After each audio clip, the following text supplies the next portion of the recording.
না। তারপর একজন আমাকে পরামর্শ দিল, বিয়ে করে নে, বুঝেছেন? আর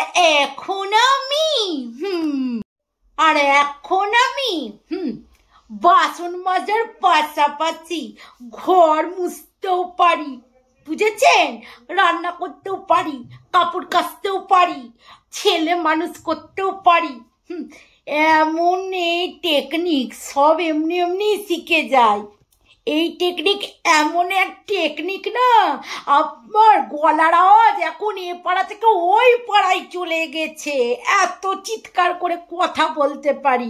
আবার 20 জনের রান্নাও করতে পারি, বুঝেছেন? এই টেকনিক এমন টেকনিক, এই টেকনিক হচ্ছে এমন টেকনিক।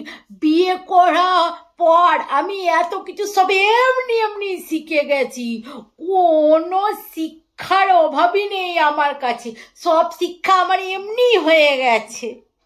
এই শিক্ষা এমনই শিক্ষা যে কিছু জানে না তাকেও এই শিক্ষা সব শিখিয়ে দিবে। এই শিক্ষা সবাই এমনি এমনি শিখে যায়, কোনো কিছু মাথা ঘামাতেই হয় না, বুঝেছেন? এই শিক্ষা এমনই শিক্ষা, এই শিক্ষার জন্য কোনো টিচারের দরকার লাগবে না। এই শিক্ষা হলো শুধু বিয়েটা করলেই হলো, শিক্ষা এমনি এমনি এমনি আপনার হয়ে যাবে। তাই বলছি আর দেরি না, যারা বিয়ে করনি তারা জলদি জলদি বিয়ে করে নাও, শিক্ষার অভাব হবে না, শিক্ষা এমনি এমনি সব অর্জন করে নেবে, বুঝেছো? তাহলে এই শিক্ষার জন্য কোনো টেনশন নেই, কোনো মাথা ঘামাতে হবে না, কিচ্ছু না, সব শিক্ষা এমনি এমনি হয়ে যায়, যেমনি আমার হয়ে গেছে এখন।